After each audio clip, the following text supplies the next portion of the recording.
Assalamualaikum warahmatullahi wabarakatuh. Selamat pagi semuanya. Pagi hari ini kita belajar mengenai kewirausahaan, di mana kewirausahaan yang akan kita pelajari itu lanjutan bab 1 mengenai kerajinan limbah berbentuk bangun datar. Pagi hari ini Bapak akan menjelaskan tentang manfaat apa saja yang ada di kerajinan limbah berbentuk bangun datar.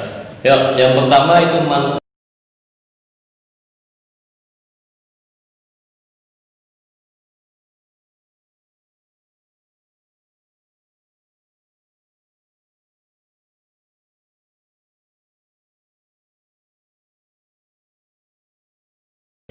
jadi manfaat limbah itu bisa digunakan sebagai bahan untuk benda pakai dan sebagai benda hias. Ini di sini contohnya Bapak akan menjelaskan sebagai benda hias itu seperti rangkaian bunga atau seperti dan macam-macam rangkaian yang bisa dijadikan di dinding atau di meja-meja. Untuk sebagai benda pakai itu contohnya seperti sendal, tas, dan lain sebagainya. Setelah membahas manfaat, kita melanjutkan membahas tentang perencanaan unsur dalam limbah berbentuk bangun datar. Selanjutnya kita akan membahas tentang perencanaan produksi kerajinan limbah berbentuk bangun datar. Di dalam perencanaan produksi kerajinan limbah berbentuk bangun datar itu terdapat dua unsur. Yang pertama itu unsur S3, yang kedua itu unsur ergonomis. Kita bahas yang pertama itu unsur estetika.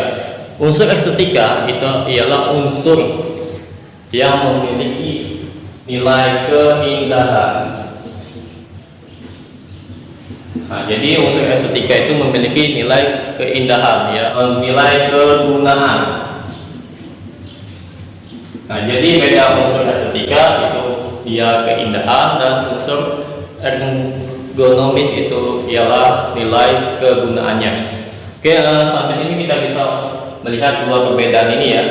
Di dalam unsur estetika itu terdapat beberapa macam prinsip di dalam unsurnya. Yang kita bahas yang pertama, unsur estetika itu ialah merupakan nilai keindahan. Di dalam nilai keindahan itu terdapat beberapa prinsipnya. Yang pertama itu kesatuan, dan yang kedua itu keselarasan, dan yang ketiga itu keseimbangan, dan yang terakhir itu kontras.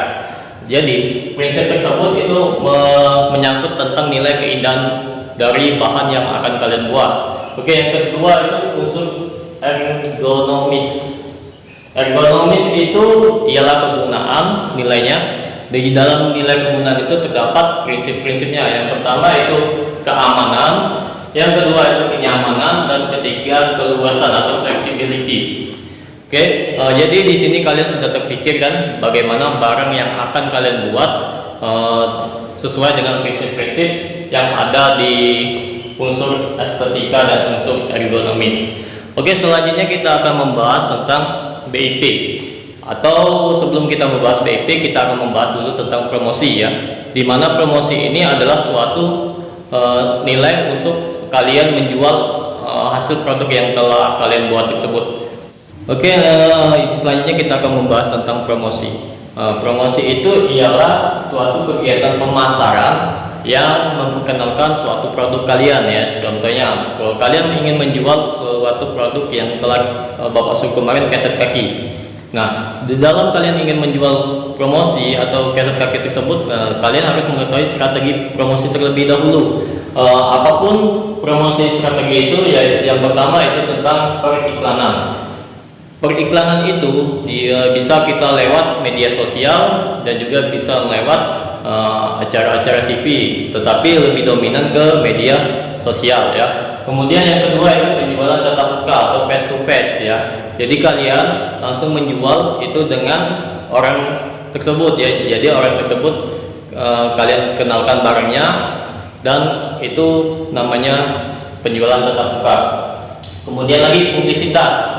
Publisitas ini penjualan di suatu instansi tertentu. Misalkan di publisitas ini kalian menjual ke suatu lembaga sosial Ya, di sana itu kalian memperkenalkan barang kalian. Nah, itu namanya publisitas. Kemudian itu kita masuk promosi penjualan. Promosi penjualan itu ialah promosi yang kalian langsung adakan di luar ya. Promosi penjualan seperti contohnya promosi di jalan-jalan, itu promosi di luar maksudnya promosi penjualan. Kemudian pemasaran langsung. Nah, kalau pemasaran langsung ini kalian membuat stand ya, stand di dalam suatu acara, itu pemasaran langsung. Oke, sampai sini kalian telah memahami apa saja promosi yang ada di dalam penjualan untuk strategi kalian. Oke, selanjutnya kita akan membahas tentang BIP.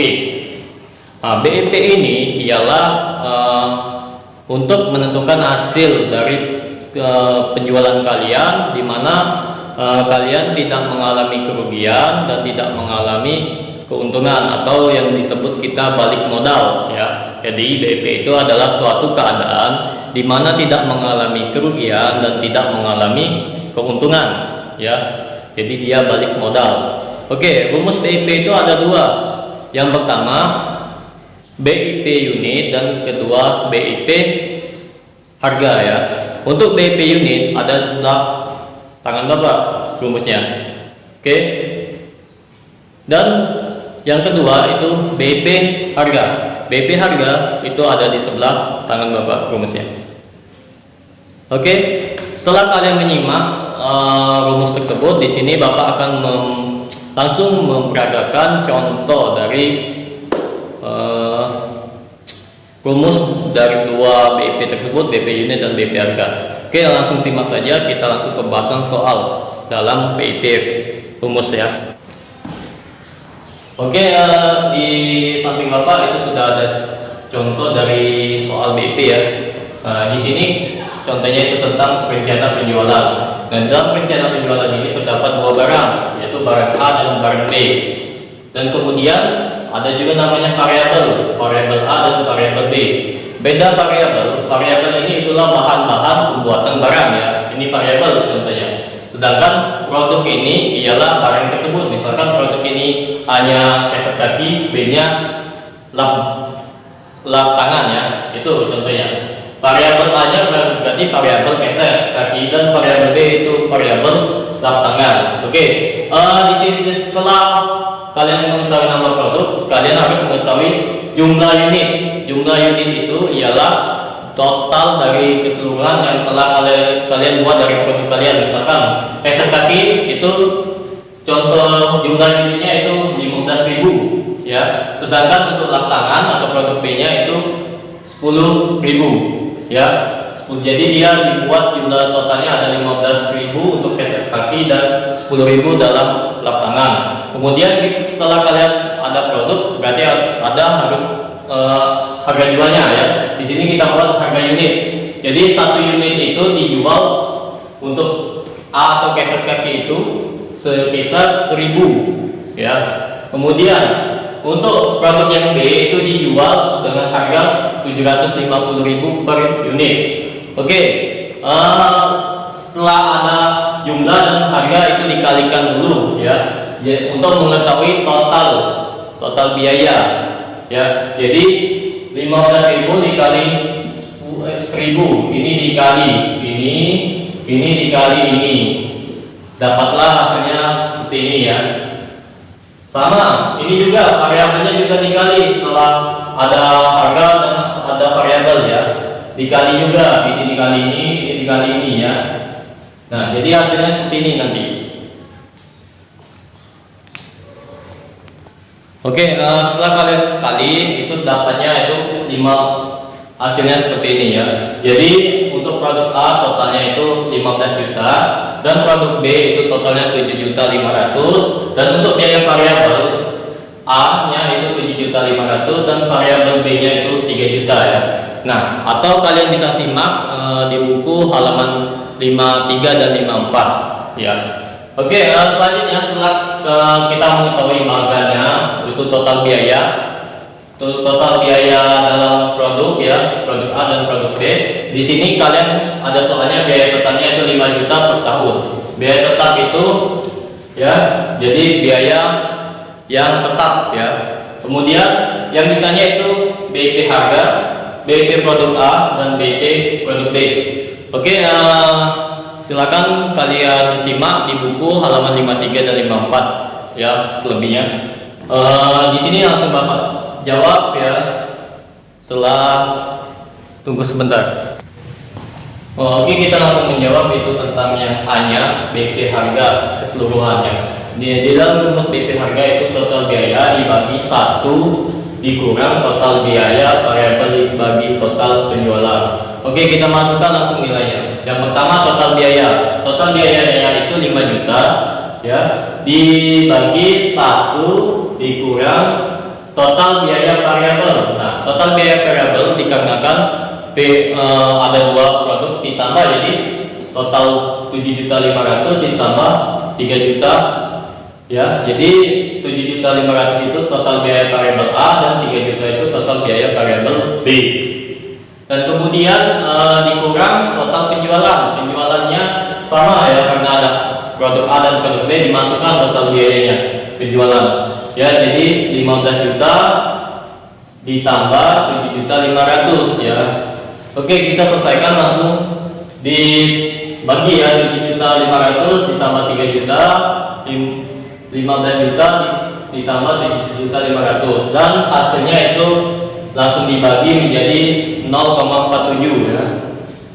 Nah, kita langsung masukkan 5 juta dibagi 1 dikurang 0,47 ya. Nah, jadi 0,47 itu dikurang 1, 0,47 itu dimasukkan ya, dikurang langsung jadi 0,53. Nah, langsung dibagi 5 juta dibagi 0,53 tersebut hasilnya jadi 9.433.962 rupiah. Yaitu untuk BP harganya keseluruhan 2 macam produk tersebut ya. Oke, setelah kita membahas BP harga, kita lanjut BP produk A dan produk B. Oke, selanjutnya kita membahas tentang BP produk A dan BP produk B. Ya, BP produk itu rumusnya total biaya tetap dibagi harga jual dikurang biaya variabel. Ya, dan kita masukkan langsung ke rumusnya ya. Total biaya tetap itu tadi biaya tetapnya 5 juta. Harga jualnya itu dilihat harga jual A, yang A-nya itu 1.000 dan biaya variabelnya yang A ya, yang A-nya itu 500. Langsung kita jumlahkan itu dapat 10.000 unit ya. Oke, yang produk B itu total biaya tetap sama harga jual dikurang biaya variabel ya, dibagi. Oke, setelah rumus ini langsung masukkan itu 5 juta total biaya tetapnya. Kemudian harga jual itu lihat di bagian tadi, produk B-nya itu 750, harga jual per unit ya, dan biaya variabelnya yang variabel B itu 300, langsung dijumlahkan dapatnya jadi 11.111 unit ya. Nah, di sini kita bisa melihat perbedaan di mana titik impasnya berada. Berarti di dalam produk A itu titik impasnya 10.000 unit ya. Yang pertama yang awalnya dia membuat 15.000 unit, berarti dia di titik impasnya 10.000 unit. Oke, itu ada. Nah, dan produk B itu titik impasnya di 11.000, di mana produk B ini dia mengalami kerugian karena dia tidak menyampai unitnya yang dibuat. Oke, sedangkan produk A dia mendapat keuntungan. Ya, di situ bedanya dalam pembuatan unit ya. Oke, sampai sini kita membahas pembelajaran TI kewirausahaan. Jika belum masih ada yang perlu ditanyakan, kalian langsung tanyakan ke Bapak secara langsung melalui WA ya. Oke, untuk pertemuan kita hari ini mungkin cukup sampai di sini, dan tugas kalian dalam pembuatan keset kaki silakan dikumpul jika sudah. Jika belum, Bapak tunggu sampai minggu Kamis depan. Dan selama materi selanjutnya kita akan membahas tentang materi bab 2. Oke, Bapak akhiri dengan wassalamualaikum warahmatullahi wabarakatuh.